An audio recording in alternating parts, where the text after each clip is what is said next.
Hi, everybody. Thank you so much for joining us today. We are going to get started in just about 30 seconds, just letting folks trickle in from the waiting room. Really excited to be here with you today. We're just going to I'm seeing a lot of folks coming in from the waiting room, so we're just going to continue to kill time for a little bit longer.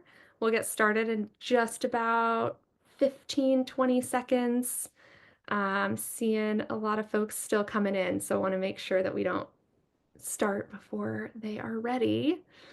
Um, we will go ahead and get started now.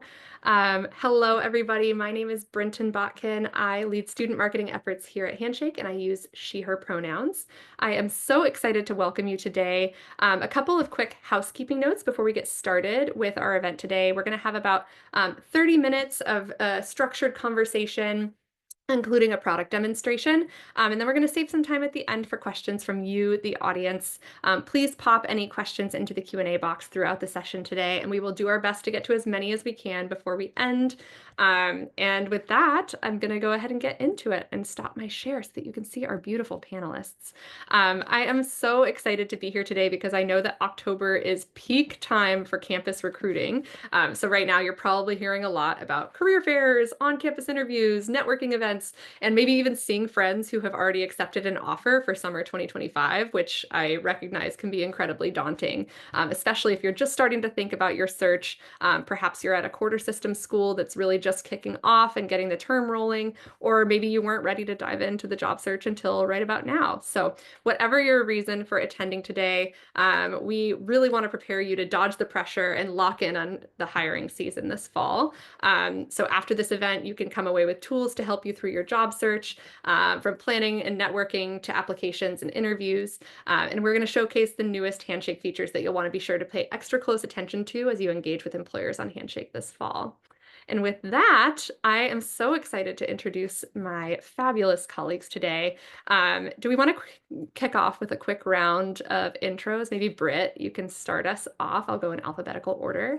If you want to share what you majored in, your first job, and what you do today at Handshake. Okay. Hi, everyone. My name is Britt Gergen. I'm very excited to be with you today. I'm going to be running the demo of Handshake in a little bit. I majored in biological and environmental engineering with a minor in German studies. My first job out of college, I was a solutions consultant for Oracle. So I did not decide to continue pursuing engineering after graduating, which was an intentional choice. And today I am the director of product marketing here at Handshake. So I help communicate the value of the Handshake product to everybody who uses it.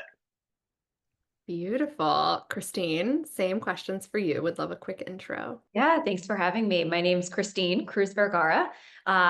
For undergrad, my major was psychology with a minor in family studies. And I went straight into grad school after I graduated from undergrad. And my first job out of grad school was running new student orientation at George Washington University. And today I am the Chief Education Strategy Officer here at Handshake. So excited to be with you.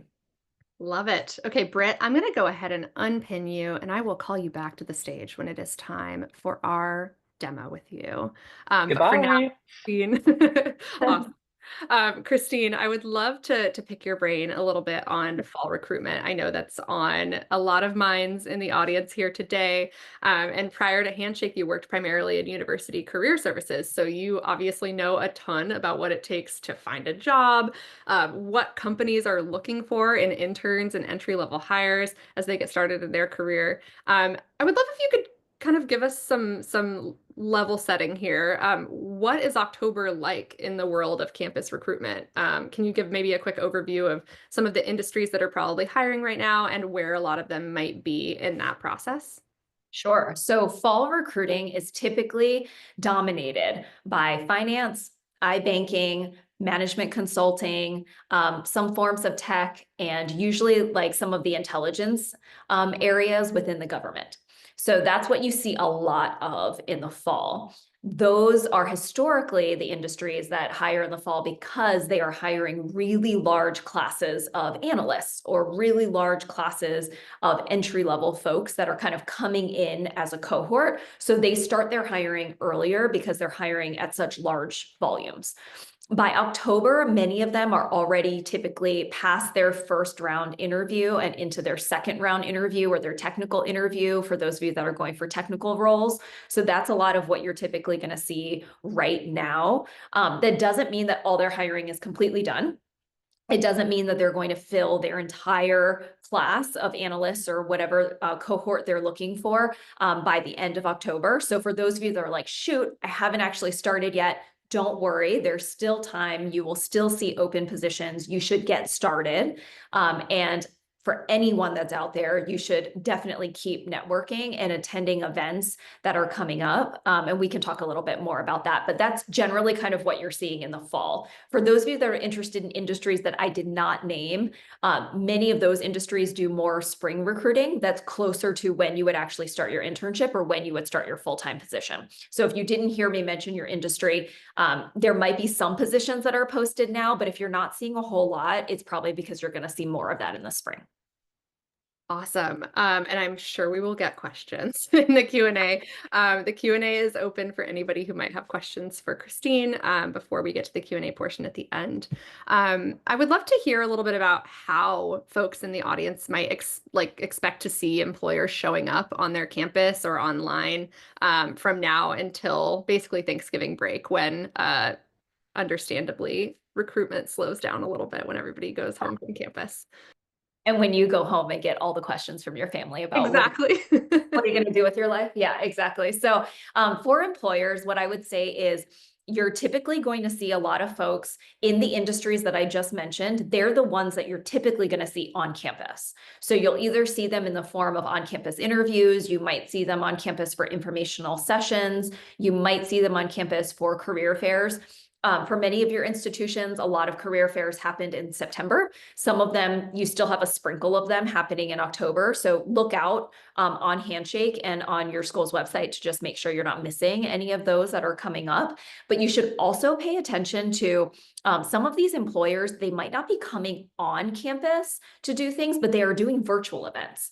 So you don't want to miss out on those either. So just make sure that under events in Handshake, you are paying attention to what's coming up, because sometimes some of these employers will be hosting a virtual event that's actually open across multiple institutions. So they won't be coming physically to your campus, but they are still eager to connect with you.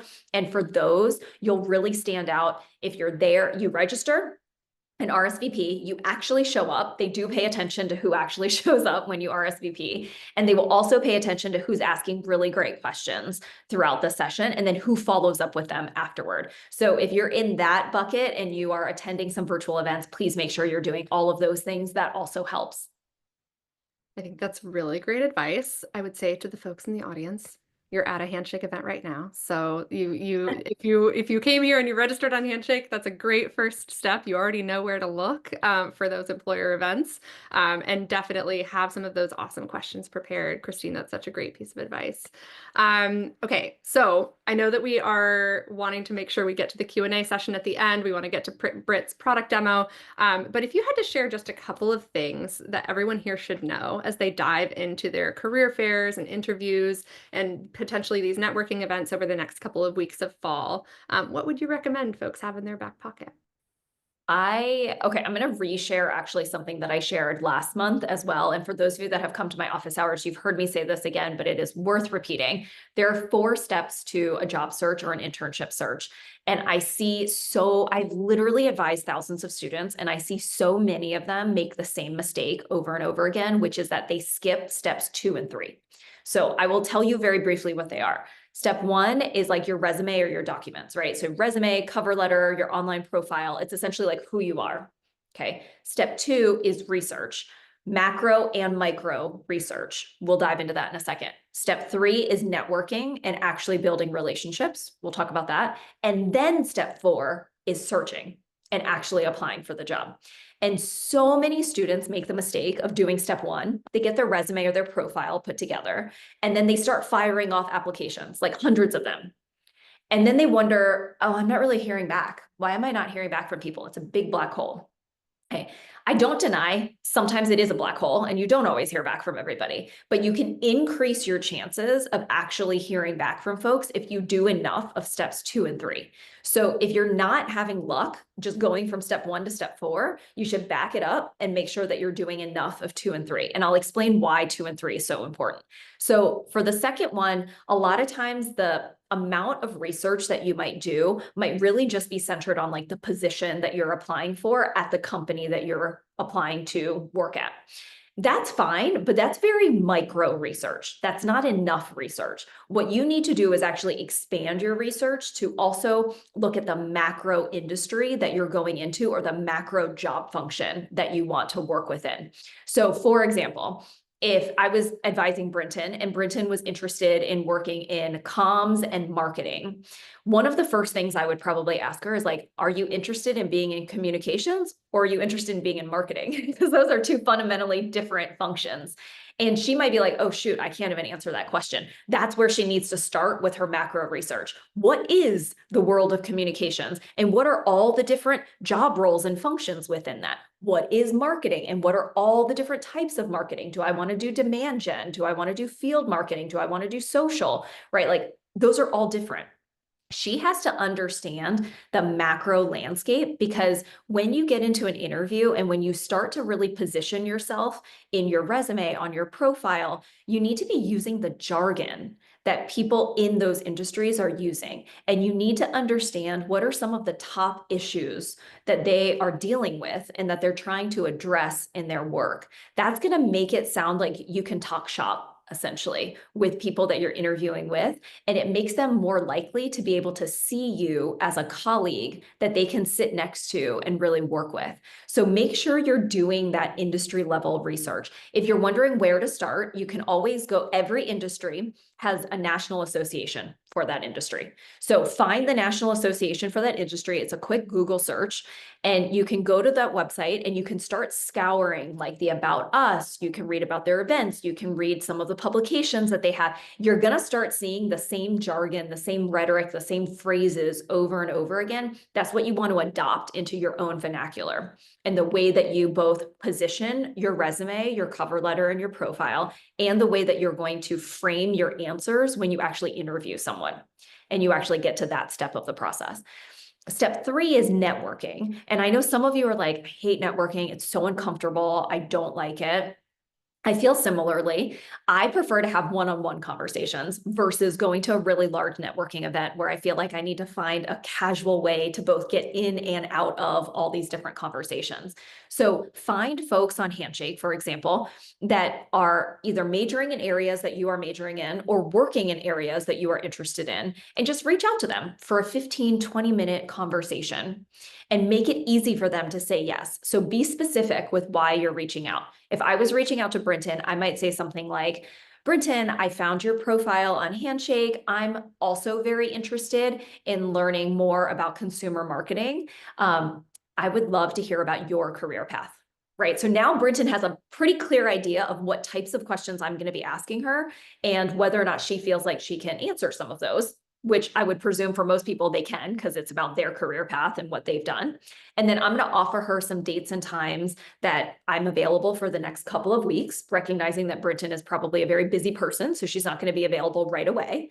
And I'm going to try and do a little bit of research. And I know that Brinton lives on the West Coast. And so I'm going to offer her times in her time zone, right? Like make it as easy as possible for someone to say yes to your request. Don't be too broad and vague. Otherwise people are like, I don't know how to help you. I'm not sure what you want to talk about. I don't know if this is worth my time, right? So be specific and be concrete in all of that. And with every person that you talk to, you can ask them, what are some of the publications or people that you follow or that you regularly read about so I can learn more about this area? Who are other people that I could talk to so I can continue to dive deep, right? So you can actually use the networking portion to help you with your research and vice versa. Your research is going to allow you to ask better questions of those people. And that will make it significantly easier when you're actually applying, because I guarantee you they're going to give you some little like tips and tricks around like, oh, if you're interested in this company, you should be paying attention to like when they do X, Y, and Z, that's typically when they hire, or this is what their hiring process is like, or this is where you want to go to apply. et cetera, et cetera. So all of that just helps to aid you in your search process.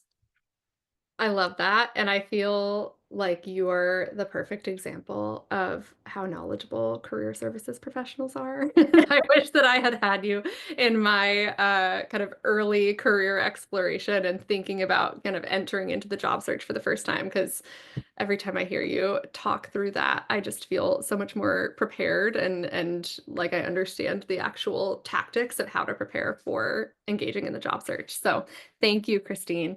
You talked a little bit about, a common mistake that folks make being that they leave out a little bit of the middle portion of the prep process for applications.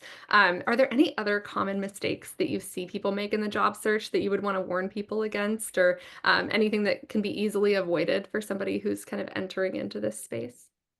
I mean, the one major thing would be like, don't ask for a job the first time you like meet someone. It's a little off-putting. They don't know you. They can't vouch for you. It's like their reputation on the line, right? So like being that forward is not helpful. I would focus it on like what you can learn and then build the relationship so that you can get to a place where if you were applying for a job within their company, they might be willing to put in a good word or might be willing to refer you. But otherwise it's like going on a first date and being like, so how many kids do you want to have? You want to get married? Like, it's just jarring, like, to do that. So like, don't be so desperate in the way that you come across. You can be upfront and direct about what it is you're trying to learn because you are trying to find a job, but say it and frame it in a way where you're looking for advice instead of for someone to like literally hand you something. Yeah, that makes sense. That kind of desperation only works on Love is Blind. And my has been in that specific frame of mind lately. Amazing. So I would love to make sure that we leave space for Britt's product demo before we get into the Q&A. I think a lot of questions are coming through, Christine, that you might get into in the Q&A while Britt is doing his demo, but we'll also save some good ones for the end. If we have any final words of advice or encouragement for the audience to round us out before we get into that product how-to, can you share those with us? Sure. I would say just be engaged, right? So employers want to see folks that are actively engaged with them, with the process. And I know that it's a really taxing process, but even something as small as like being on Handshake and commenting on employers' posts in a productive way, or commenting on your peers' posts in a productive way. Like employers see that, and that becomes a representation of who you are and who they might want to have at their companies. So all of this is an example and a way for you to illustrate who you are, how you think, how you support other people. Like, don't waste that opportunity. It's right there for you. And it's like as easy as just scrolling on your phone. So you might as well take advantage of it. Amazing. Thank you so much, Christine. And these are all such important things to keep in mind. And again, you're such a great example of how knowledgeable college career services centers can be. And for the professionals in those centers, you are not a center. You've never been a center. You are the center of my world and my heart, but you are not a career services center. So we're going to talk through in the next section for folks how to make an appointment with your career services center on Handshake. In the meantime, Christine, I'm going to unpin you. Thank you so much for now. I'll bring you back when it's time for Q&A. And I'm going to go ahead and add a spotlight for our friend Britt. After Britt's demo, then we will open the floor for some of your questions for Christine, for Britt, and we'll be sure to pull as many of those from the Q&A section as we can. So keep on submitting those. I've seen many come through just while Christine was talking. So now we're going to transition into some of the Handshake specifics. Britt is a Handshake product pro who knows the ins and outs of our entire platform, including all of the easiest things that you can do to get the most out of your experience this fall recruitment season. So today we're going to walk you through some of the essentials. Make sure you don't sleep on these. You can basically come away from this event having gotten the full rundown of everything you should be doing on Handshake to really like make a great impact this fall. So with that, Britt, I'm going to go ahead and hand it over to you to kick things off. Thanks, Brenton. Hi again, everyone. So yes, we're going to take a little tour through Handshake today, and I wanted to start with the most important thing that you can do in Handshake, and that is fill out your Handshake profile, which you can see on the screen. Some people don't realize it, but recruiters are actually looking at your profile on Handshake. It's how they know what you bring to the table. It helps you qualify for jobs. and it displays all of your fabulous experience to help people get a sense of the direction you are looking to head in and what you've done so far. It also, very importantly, influences the jobs that are recommended to you on Handshake. So your profile is one of the most powerful ways that you can explicitly tell Handshake what you're looking for. And Handshake will go and find the best opportunities, the ones you might not have thought of before, the ones you might not have been able to find by digging manually, and serve them up to you, whether it's on the homepage or in job search or in your inbox. So keeping your profile up to date, make sure that Handshake is able to stay up to date with you. So with all of that in mind, it's also worth noting that in the last couple of months, our profiles also got a bit of a revamp. So if you haven't touched yours in a little while, it's worth going back to check it out. And I thought we would call out a couple of key parts of the profile. So one of the new things that's been added at the very top is this looking for section. So this is, as I said before, where you can very explicitly tell Handshake what you are here to do. What types of opportunities you're looking for, whether you are just looking for a part-time gig on campus, whether you're looking for an internship or a full-time job. You can say which roles you're interested in. And the way to think about roles is the job titles that you would like to hold. Fun fact, I believe CEO is one of the roles that you can choose here. So if you do feel like that is your path, that is available. But if you're looking for others, I usually recommend just taking keywords if you're not sure where to start that are related to your industry and seeing what pops up. This is my dummy student account where I pursued an alternate path as a marketing major, a more linear path to where I am today rather than the engineer to marketing person. So I've chosen the marketing manager, product marketing manager, and marketing intern roles. You can also pick industries and locations. Now, it's worth noting that these looking for interests are not hard requirements. So you are not saying only show me these types of opportunities. You are indicating directionally what you might be interested in. So if you are feeling a little bit nervous about having figured this all out, that's totally fine. This is not going to box you in. It is merely going to give you a bit of direction, and you can come in and change it at any time, and Handshake will adapt and show you new opportunities. Cool. Okay. The summary is also a really important part of this section. This is where you can go to write a little introduction about yourself and help yourself stand out in a more personalized tone than in the kind of bullets of a work experience or the individual skills that you add to your profile. A fun little update that recently rolled out on the summary is this summary tone bar. So what this is doing is if you write a summary, you can use Gen AI to shift the tone of your summary towards the more friendly end of the spectrum or the more formal, depending on what industry you're interested in going into. So for example, if I go into the formal section, we can see the jargon skews a little bit more formal, as you might expect, and in the friendly direction, I'm totally jazzed now instead of being excited. So this is just kind of a fun way to play around with your intro. And if you're not feeling particularly inspired and you want to just dump some words in there, you can use this tone selector to help you kind of tweak it and get it in the direction you want to go.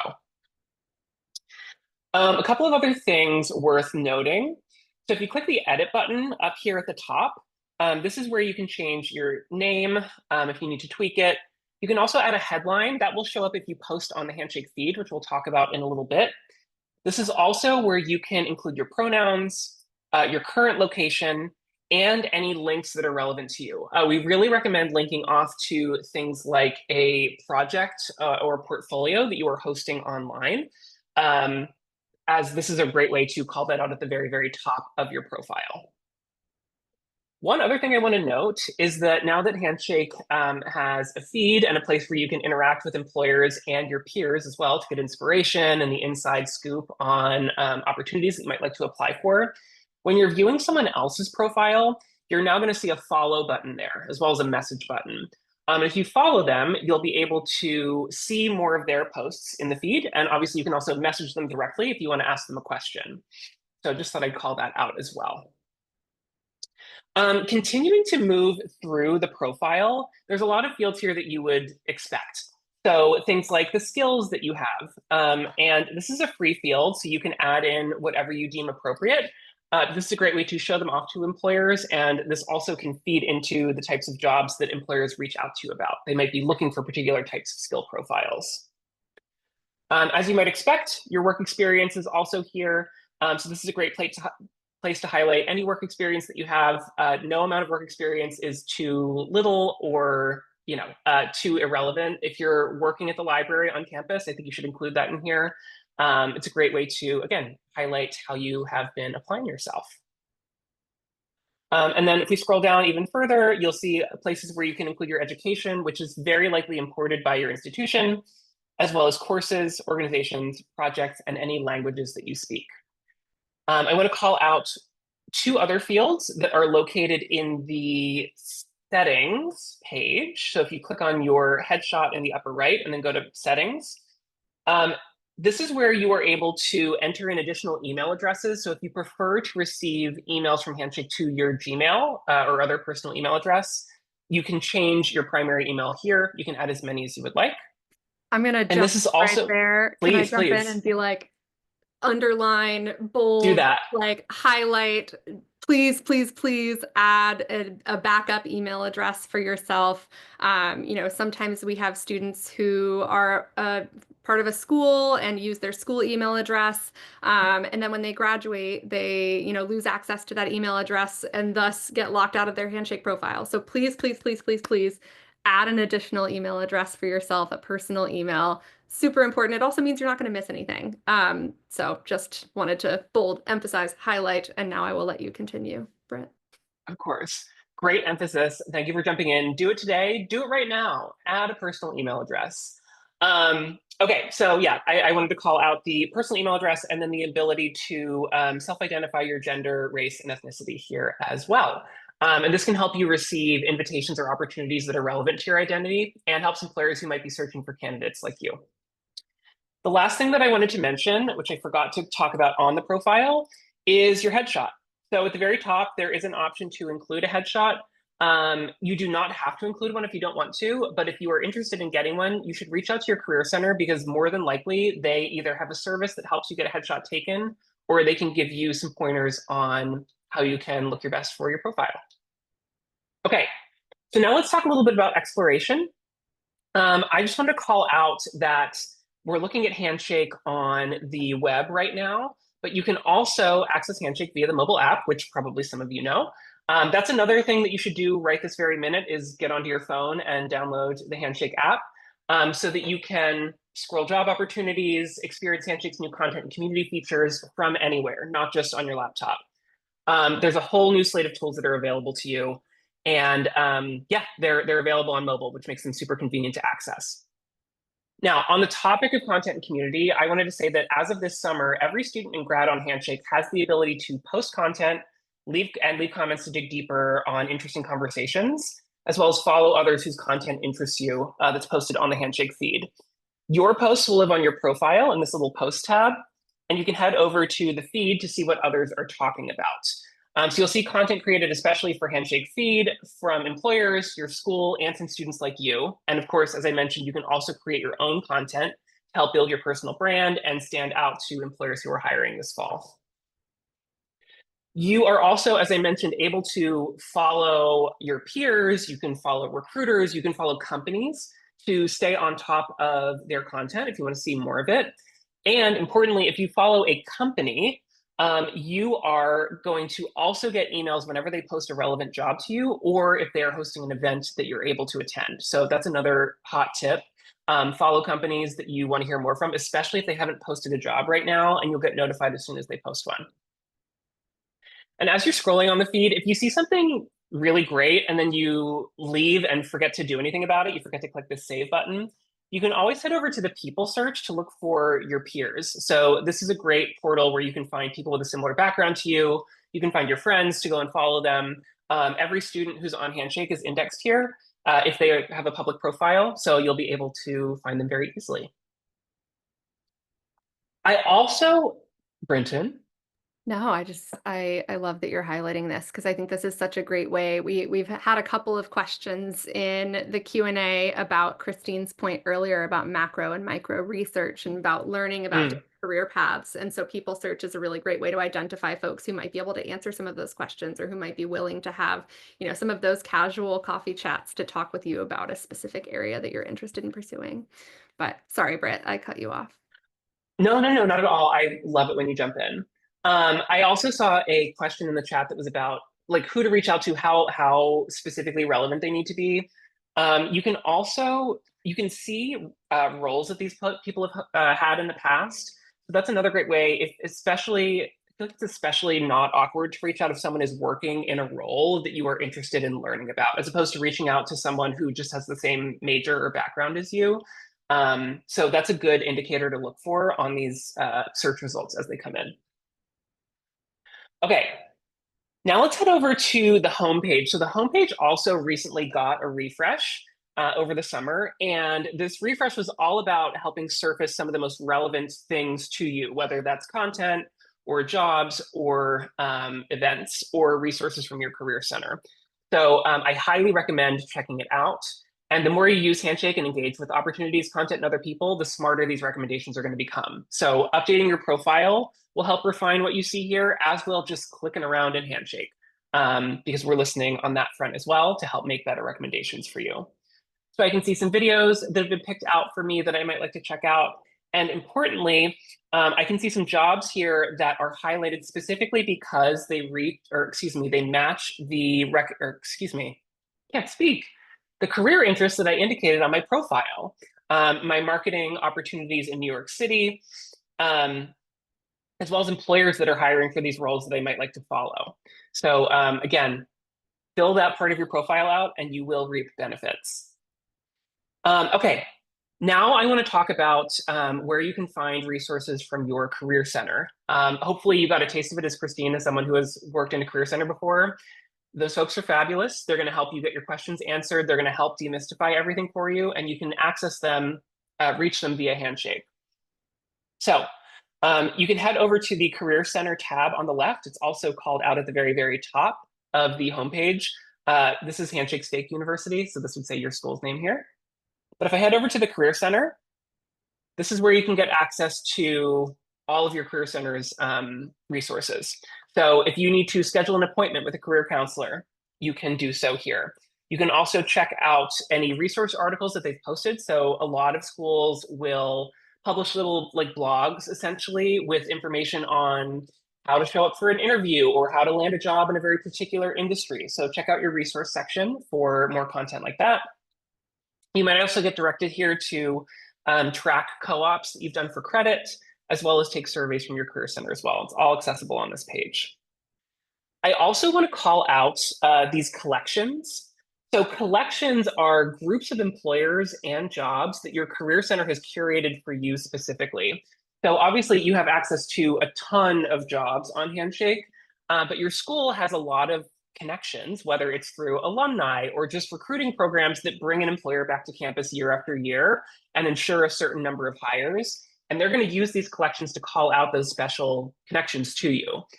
So here you can see a couple of examples. These are a bit more canned. Yours are probably going to be very specific to your school. And they're going to call out reasons why you should find these particular jobs and employers compelling. So for example, I've got a popular with alumni collection here. So I could click in to see employers and jobs that are popular among grads from my institution. So that might mean that there are jobs here where I could find an alumni connection, reach out and get the inside scoop. So you can look for these collections on the Career Center page. They're also going to be highlighted on the homepage, and you're also going to see them noted in the job search itself. So if you click into a job that lives in one of these collections, we'll tell you that it does, and we'll tell you why it lives there so that you have even more context when you go and apply or look to reach out to somebody. And why don't I show you what that looks like? Why not? Let's head over to the Jobs tab. So the Jobs tab, obviously, I said before, you're going to get job recommendations on the homepage. You're going to see them in the feed. You're going to see them in your inbox. If you are ready to filter and keyword search your heart out, job searches for you. This is where you're going to have the most control over the types of opportunities that you're looking for. And as I mentioned, there's going to be cool things layered in, like the collections that your school has created. Now, one thing I always like to call out, a hot tip, if you will, is that when you land on job search and you apply 0 filters, 0 keyword search, the jobs that are listed here, if you scroll through them, these are the 50 best recommendations that Handshake has to offer to you right now based on what's posted and what you've said that you're interested in. So if you need a place to start and you're looking for bulk, you just want to scroll through something and save opportunities and come back to them later, go to the job search page and scroll through these recommendations. Obviously, you can start applying filters and keyword searches if you want, but if you don't know where to start, you can still go here and get some value out of it. Obviously, the keyword search, the filters allow you to get more specific. So if I start typing marketing, we can actually see that not only can I search for market if I really wanted to, but I'm also going to get recommendations for job roles that I might like to search for, employers that I might be interested in, or industries that all have this keyword in there. So this can help make your search more powerful by connecting it with a taxonomy that exists in Handshake. So this is another great way to get suggestions for the types of job roles or industries that you might be interested in and to make your search more powerful, as I said. There are some filters here at the top that you can use really quickly. So for example, I could filter for jobs that are in collections that my school has set up. Or you can click the All Filters menu, and as you might expect, there are a ton in here that you can utilize. A couple that I'll call out, if you're interested in hybrid or remote work, we've got filters here. We've got filters for work authorization. These just got updated, but if we have some international students on the call, OPT and CPT now have very specific filters if you're looking for one of those. And you can also look for jobs where you match certain qualifications. So this is another great way to, again, filter down for those opportunities that you're most likely to get an interview for. Okay, just a couple more things before we wrap this, Brenton. I know we're just about at the time where we want to switch over to Q&A. Thank you. Of course, I'll wrap it up quickly. This is a fake account, so there are no events posted here, unfortunately, but if you head over to the events tab, you can find career fairs, information sessions, mock interviews, resume workshops. Go here, sign up for everything, and take advantage of what your institution has to offer. Again, you'll get recommendations elsewhere in the product, but this is where you can go if you're really looking for something specific. Couple more things on applying for jobs. Obviously, you can do that by clicking into any job you see. If you want to upload your documents into Handshake, you can do that by clicking on your head in the upper right-hand corner and going to My Documents. A pro tip is to customize your resume for the different job roles that you're applying for. So you can include multiple resumes uploaded to your Handshake account and then pick the one you want for your particular application. And another hot tip on that front is if you're applying for a particular job and you want to customize your resume, read the job description, steal the words that they are using and weave them into your bullet points. You want to try and mirror exactly the experience that they say they're looking for and the experience that you are saying that you have. Obviously, we're not suggesting that you lie here, but use the language to mirror, and you can help a recruiter make a stronger connection between what they're looking for and your profile. I also wanted to call out, if you are using the mobile app, you'll see the opportunity to what's called quick apply. And that means if you're on the go and there is an opportunity where you do not need to upload any additional documentation like a cover letter in order to apply, you can just click a button and apply immediately. It's magical, it's fantastic. And as we know, applications can be a numbers game. So you can fire off applications really quickly on the go using that quick apply option. And to round us out, I just wanted to call out that if you do happen to reach out to a recruiter or a peer via that message button on their profile, those messages are going to end up in your inbox. So you can always head here to see who's reaching out to you, who's followed up with you on a question you asked, and continue the conversation. So Speedy at the end, hopefully we got through everything we needed to. Wow, thank you so much. We covered a lot of ground there. I want to reiterate some of the things that I answered in the chat already, and I'm also pinning Christine to come back to the stage.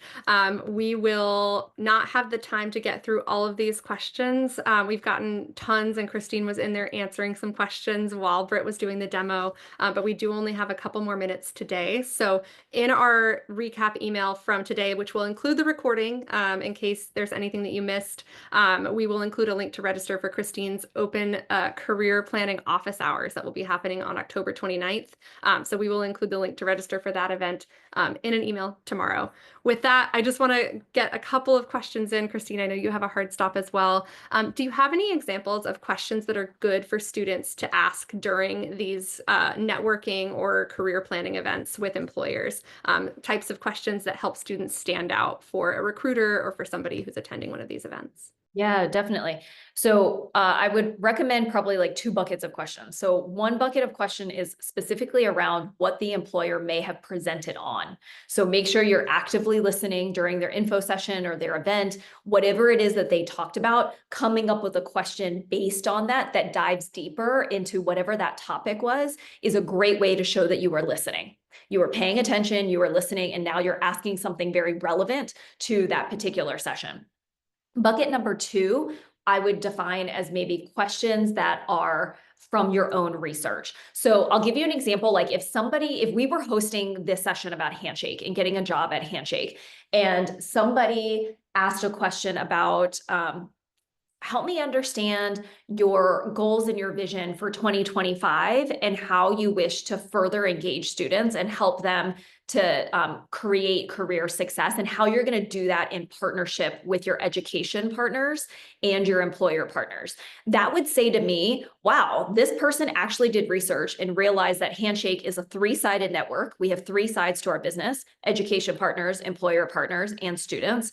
They're interested and they understand our mission is really about helping students to be successful and finding their career opportunities. But they've done enough research to know that we do that in partnership with our EDU institutions, right? Like that's something where somebody had to dig a little bit deeper to actually learn that about our company. And that shows me that you've done your research, and I would be like, oh, interesting. I want to follow up with that student, or at least want to pay attention to whether or not that student follows up with me, sends me a thank you note, or comes to more events, or has anyone else at Handshake talked to that student. So that would be an example of bucket number 2. Awesome. I know we have 75 questions in the Q&A box that we're not going to have the chance to get to. I'm going to try and do some rapid fire ones. How long should an ideal elevator pitch be for a career fair? And any quick advice on how to develop an elevator pitch? Yeah, super short, less than 30 seconds. And honestly, when you first go up to somebody at a booth, don't start with your entire elevator pitch. Start with, hi, I'm Brenton. I'm a senior here at Syracuse, and I'm really interested in your company, blank. Right? And then like make it a conversation. They're going to ask you another question back. What makes you interested in us, or what are you interested in? And then you can go into your pitch. So don't fire it off right away. Make it a conversation. Amazing. Thank you so much, Christine. I know we're about to lose you for another call. So I want to, again, reiterate to everybody, please come to Christine's virtual career planning office hours. She's able to answer a ton of questions all in one go. I know we didn't have a ton of time today, but I want to thank you so much for your valuable advice, Britt, for all of the handy Handshake product tips and the guide there. I think we got to dive into some really helpful areas of the product. And thank you to our audience for joining us. If you have a moment, please take 30 seconds to fill out our feedback survey in the chat so that we can continue to bring you events that you're interested in. And be sure to look out tomorrow for a registration link for Christine's office hours event. That is it. Thank you so much, everybody. I really appreciate your attention and your energy, and I hope you have a great rest of your week. Bye. Thank you. Thanks, y'all.